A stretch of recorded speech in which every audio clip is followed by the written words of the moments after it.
Muy buenas noches, bienvenidos a una nueva emisión de Teleantioquia en la elección, el programa que busca darles herramientas e información para que usted ejerza su poder como ciudadano. En octubre tenemos una nueva oportunidad de elegir quién nos gobierna en lo local, gobernador, alcaldes, diputados, concejales, es decir, todo ese escenario donde definimos quién será nuestro guía en lo que continúa en estos próximos 4 años. Y en este tema de la participación siempre hay un reto y una pregunta. ¿Qué nos motiva a participar? ¿Qué motiva al elector a votar? Nos han vendido mucho la idea, así fue en los últimos años, que por miedo a uno, por miedo al otro, la esperanza dejó de ser el motivador inicial. ¿Será cierto esto? Esta noche tenemos con nosotros un especialista, politólogo y psicólogo, Carlos Andrés Naranjo, que nos ha acompañado en varios espacios. Porque Carlos Andrés, la pregunta es, ¿qué nos motiva a ser parte del 50% de la mitad que en Colombia tradicionalmente vota? Buenas noches, bienvenido. Juan, buenas noches para vos, buenas noches para todos los televidentes de Teleantioquia. Son muchos factores los que influyen. Normalmente los psicólogos nos vemos abocados a tratar con muchísimas variables y eso hace que no podamos pronosticar realmente qué es lo que sucede, pero sí sabemos que hay unos factores, muchos de ellos de orden interno, otros de orden externo, psicológicos, políticos, endógenos, exógenos. Vamos a hablar un poco de eso durante este programa. Hay una variedad entonces de indicadores que le dicen, ojo, que esto influye, no es una sola causa. No es una sola causa la mayoría de las veces y muchas veces también dicen que los economistas se pasan la mitad del tiempo diciendo qué va a suceder y la otra mitad diciendo por qué no sucedió. Explicando por qué no se dio el pronóstico. Algo similar nos pasa a veces a los psicólogos y es que tenemos unas teorías que nos ayudan a explicar el comportamiento humano, pero la complejidad de multivariables con el que nos vemos todos los días pues hace que sea muy difícil saber exactamente qué va a pasar, aunque sí tenemos unas ideas aproximadas. ¿Cuáles, digamos, esas motivaciones básicas que tiene un ciudadano colombiano para participar o no en las elecciones? Hablemos primero, Juan, si te parece, de las motivaciones como especie. El ser humano. Claro, es decir, ¿qué motiva al Homo sapiens a votar? Ok. Lo primero que tenemos que tener en cuenta es que somos una especie social y en el sentido de ser una especie social necesitamos hacer acuerdos permanentes con otros individuos de la manada. Esos individuos de la manada con los que hacemos acuerdos pues permiten que hayan juegos de poder al interior y esos juegos de poder están determinados por la forma entonces que nos vamos a comportar de acuerdo a las negociaciones que hay. Eso como primera instancia. Como segunda instancia, hay unas emociones básicas también que mueven la mayoría de veces, yo diría que no solo en Colombia, sino en el mundo, a los votantes. Uno esperaría que el votante cada vez fuera más racional. Desafortunadamente, la involucración o el involucramiento que tiene la gente con la política no es muy alto. En Colombia generalmente es un involucramiento bajo. Eso hace que la mayoría de veces las decisiones se tomen a último momento. Entonces, cuando usted toma decisiones a último momento, cuenta con una información muy limitada. Y al contar con una información muy limitada, la decisión está casi siempre del lado de la emoción. Es decir, ese candidato me cae bien o me cae mal, más allá de sus propuestas. Entonces, eso por ese lado. Y por el otro lado, que estábamos hablando de las emociones, pues hay algo en el cerebro que tenemos que tener en cuenta. Y es que el cerebro es como si fuera una especie de cebolla que ha ido creciendo por capas, ¿sí? En las primeras capas, lo que llaman el cerebro reptil y después el cerebro mamífero, hay muchas emociones. Y a esas emociones apelamos la mayoría de las veces los estrategas políticos porque sabemos que la gente no está buscando más información, desafortunadamente. Hay un par de órganos dentro del cerebro en la parte ventral que se llaman las amígdalas, tienen un nombre muy parecido a las otras amígdalas, que controlan básicamente 3 emociones que son fundamentales. El sosiego o el solaz, la tranquilidad, la paz. La tranquilidad, ok. La rabia. Sí. Y el miedo. Y el miedo. Como la tranquilidad no se puede explotar en términos políticos de manera fácil, casi siempre se recurre a las otras dos. ¿Al miedo o la rabia? El miedo o la rabia. Y un buen ejemplo de eso fue la campaña presidencial pasada. Una de las campañas estaba basada en la rabia y la otra campaña basada en el miedo. O sea que fuimos ahí, déjenme exagerar y no en términos psicológicos primarios, fuimos emocionales en la propuesta política que recibimos como ciudadanos? Yo diría que en buena parte.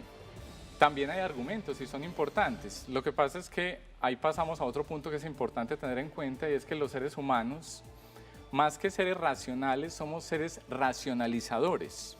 Racionalizadores es que encontramos forma de explicar las decisiones que tomamos. Y en ese sentido, las personas primero deciden por quién votar y luego por qué. Se justifica después de la acción.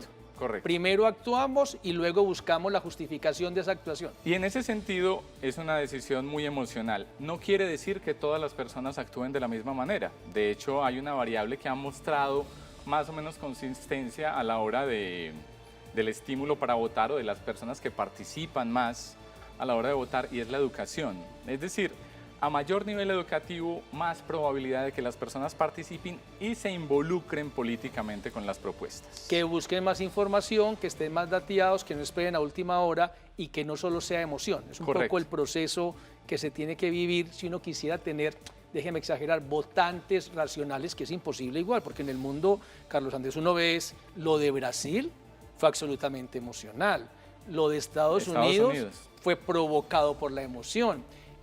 En Francia, hace unos 2 años, Le Pen asustó a Francia y eligieron a Macron, y cuando lo eligieron vieron que no era lo que esperaban, pero con el miedo a Le Pen lo hicieron, y después trataron de mirar qué hacían con ese gobernante que no correspondía a lo que esperaban finalmente.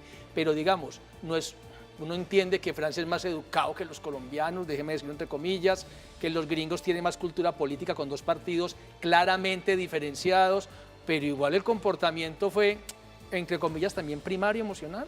Sí, por eso decía al principio que miremos el tema como mines sapientes, es decir, como especie, porque decimos, no, es que los colombianos dejamos todo para último momento, votamos muy emocionalmente. No, en términos generales, votamos muy emocionalmente los seres humanos. Por supuesto que hay países con mejores niveles educativos, donde la gente tiene un nivel de involucramiento político un poco más alto, entonces es menos susceptible de la manipulación que hay en las propagandas políticas. Pero en términos generales, las emociones están hoy al orden del día en temas políticos. Y en temas sociales. Digamos, este tema de la presencia de las redes sociales, todo el mundo participa, todo el mundo se provoca, todo el mundo insinúa, la gente muestra peligros reales y exagerados, permite que también este escenario de la política se complique más. Eso lo vamos a mirar después de este primer corte de mensajes en Teleantioquia La Elección.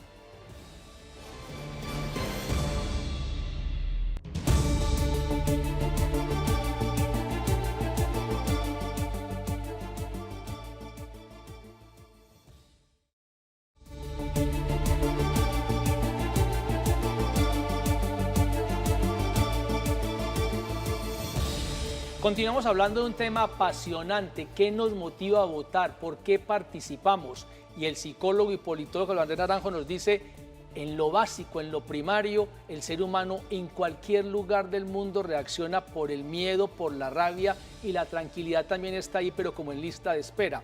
Carlos Andrés, antes de irnos a comerciales decíamos, y este tema de las redes sociales que pareciera chuzar, que pareciera darle cuerda a esta rabia, a este miedo, ¿ha influido en que no cambiemos en la acción de votar? ¿Cómo relacionar esos temas? Humberto Eco decía que las redes sociales le daban autoridad para hablar a cualquier idiota, ¿sí? Sin embargo, yo creo que las redes sociales, dentro de todo, son una fortuna. Son una fortuna porque permiten que haya intercambio de información permanentemente. Por supuesto, son una herramienta. Una herramienta que en términos políticos no permite mayor argumentación, es decir, un tweet, un post en Facebook o en Instagram no va a permitir que haya una argumentación detallada, pero al menos le da a la persona la posibilidad de entrar a mirar otras cosas. Hay un factor psicológico muy importante en términos de redes sociales, y lo hablábamos al principio del programa, y es la manada, es decir, pertenecer a un grupo.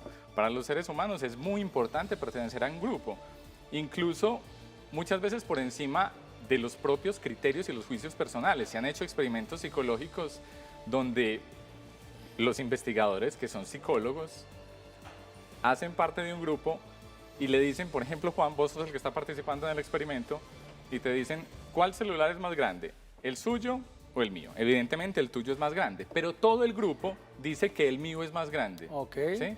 Eso lleva a que el 70% de las personas modifiquen su juicio por encima de lo que le están diciendo sus ojos y dicen, sí, es más grande el celular de Carlos, a pesar de que no sea así. Eso es lo que llamábamos en el colegio un poco como la presión de grupo, pero claro, es súper importante en términos políticos, porque también es lo que lleva a que algunas personas decidan votar por unos candidatos o no. Lo que se ha pensado en la familia, lo que se ha pensado en el colegio, lo que piensan los amigos, o incluso también en términos opuestos. Muchas personas votan contrario, pero simplemente por llevar la contraria. Es decir, yo voto distinto a como vota mi papá o voto distinto a como vota mi familia por un asunto de reacción a lo que se está pensando. Y es muy importante, Carlos, porque uno sí escucha por ahí, y déjeme ir recorriendo la cercanía de elecciones, que por ahí en octubre la gente dice, pensemos en el voto útil. La manada, ¿con quién está? Tiene que ver con eso, está relacionado con que la gente a quien sigue y la otra gente se apunta más fácil que al que no está logrando que lo sigan más. De ahí la importancia de las encuestas. Por eso cuando al final empiezan a aparecer dos candidatos que puntúan, la mayoría de la gente se suma a uno de esos dos porque efectivamente considera que ese va a ser el voto que funciona, que votando por el otro no tiene sentido. La Constitución del 91 planteó la segunda vuelta presidencial con la idea de que en la primera vuelta se votara con ciencia y bueno, en la segunda hubiera alianzas que de alguna manera hicieran contrapeso a los que iban ganando. Lo que pasa es que ahí tendríamos otra discusión que ya es más en términos políticos que psicológicos y es las segundas vueltas en elecciones locales o regionales. Ok, que está en discusión también en Colombia, en el caso de Bogotá, que está en construcción. Pero si le entiendo bien, Carlos Andrés, está demostrado psicológicamente que las encuestas entonces sí influyen en tratar de pertenecer a la manada. Total. Son supremamente importantes y en muchos casos desafortunadamente se han vuelto un instrumento político.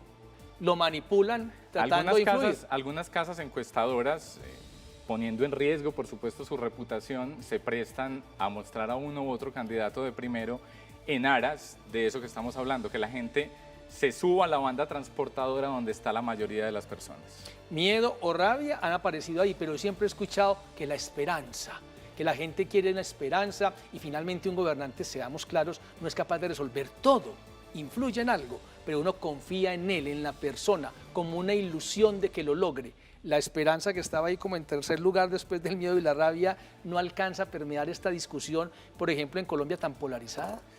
Llamémosla, Juan, en este caso como una ilusión de cambio. Sí. Normalmente los seres humanos nos acomodamos a lo que tenemos, sufrimos más las pérdidas que las ganancias. Entonces, en ese sentido, el que nos quiten cosas nos duele más que la esperanza de ganar algo. Es difícil ganar con la esperanza, pero se han visto casos en los que se gana con la esperanza, porque hablábamos de esas tres emociones básicas que están relacionadas con la amígdala, el sistema límbico del cerebro, ¿no es cierto? El sosiego, la rabia y el miedo, que son fundamentales para sobrevivir, Nuestros antepasados no podían quedarse pensando en si lo que venía ahí corriendo naranjado y con rayas se los podía comer. Eso era un tigre, hay que defenderse. Y había que actuar de inmediato, no había cómo hacer un silogismo, ¿sí? O una elaboración racional, había que trabajar con eso. Lo que pasa es que hoy tenemos otras posibilidades, pero desafortunadamente la gente sigue trabajando con información muy sucinta. Pero además de esas tres emociones básicas, pues están otras emociones que tienen que ver ya con la elaboración que hace el cerebro en una segunda capa, que es la alegría, el miedo, el asco. Entonces, esas emociones que ya son un poco más elaboradas permiten, de alguna manera, a pesar de seguir siendo muy emocionales, un poco más de argumentación, porque de todos modos, y aquí valga la aclaración, planteamos esto como si fuera dual y no es realmente tan dual. Las emociones son otra forma de racionalizar, muy básica, pero también son muy importantes para tomar decisiones cotidianas de la vida. Lo que pasa es que el voto no es una decisión cotidiana. Sí, es cada 4 años, define la suerte de la región o del país. No deberíamos ser solo emocionales a la hora de votar, es un poco la invitación. Deberíamos buscar más elementos. Sí, no es un asunto de pura supervivencia, no se trata de pasar un semáforo en rojo o en verde, o si me como una hamburguesa o una pizza, ¿sí? Acá del voto depende buena parte del futuro de una población, la gente debería pensarlo bien. Lo que pasa es que, como estamos hablando, hay muchos argumentos ahí que están de por medio.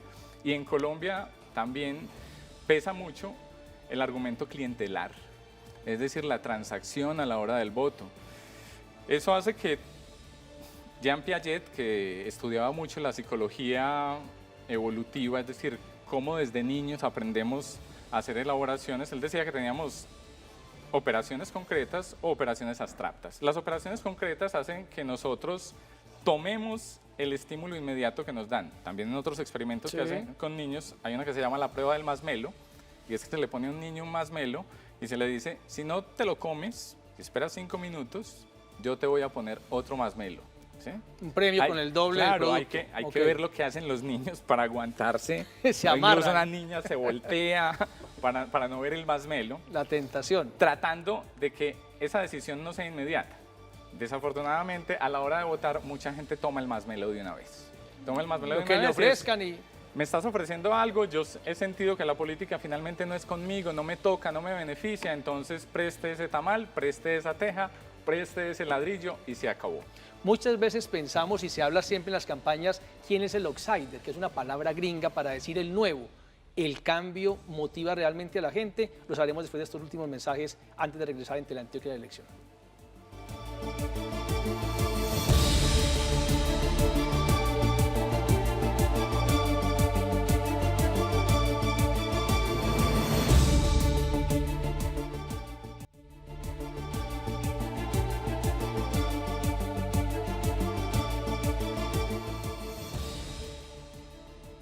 ¿Qué motiva a la gente a votar?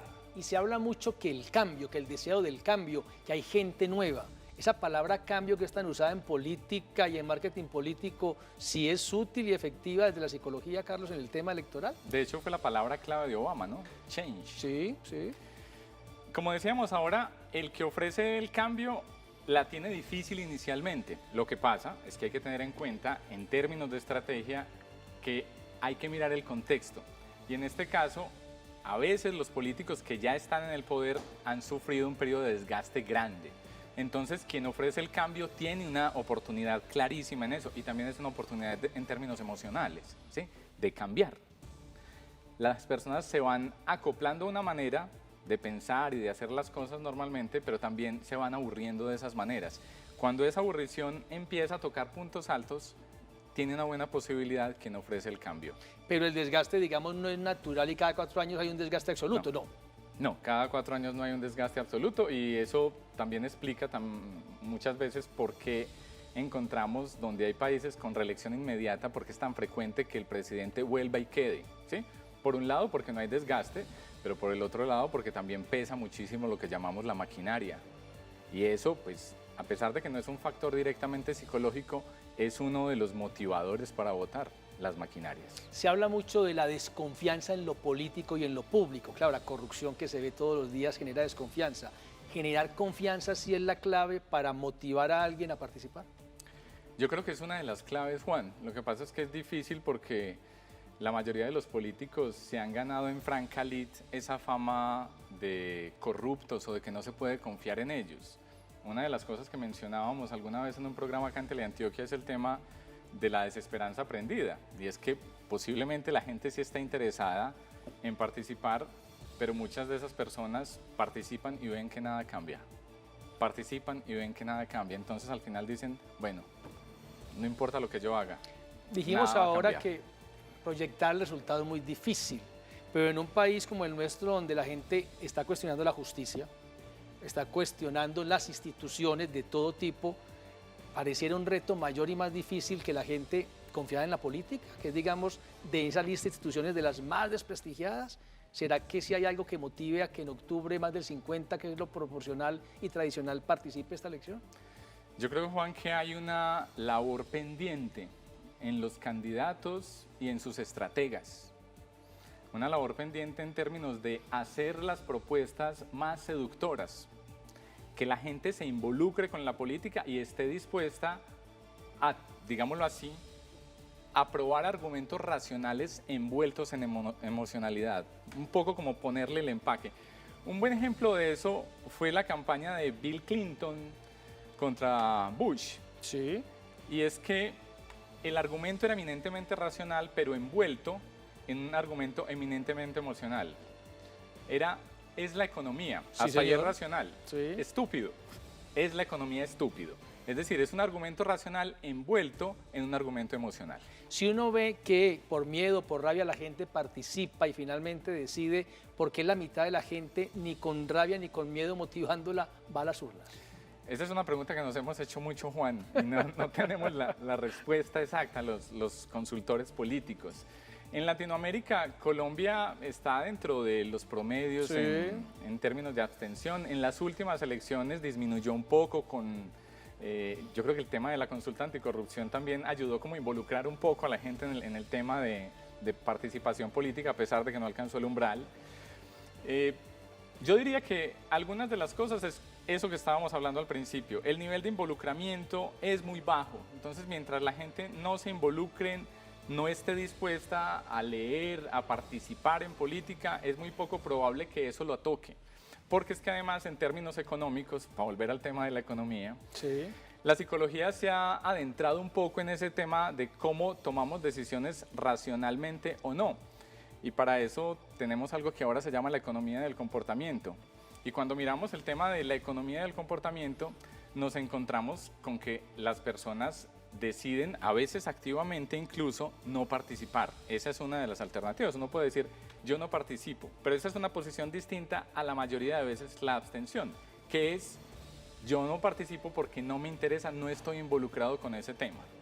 Entonces, para resumirlo un poco, las decisiones cotidianas las tomamos en lo que Daniel Kahneman llamaba pensamiento tipo 1, que es un pensamiento eficiente para decisiones pequeñas y funciona bien.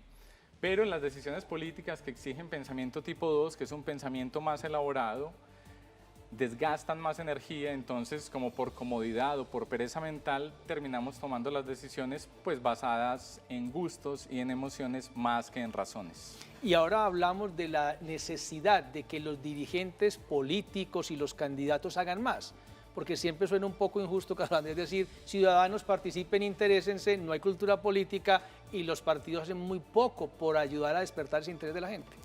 Sí, porque además los partidos políticos, desafortunadamente, creo yo que han sido inferiores a sus misiones históricas en Colombia y se han dedicado simplemente a repartirse la torta del poder, más allá de las propuestas filosóficas o ideológicas.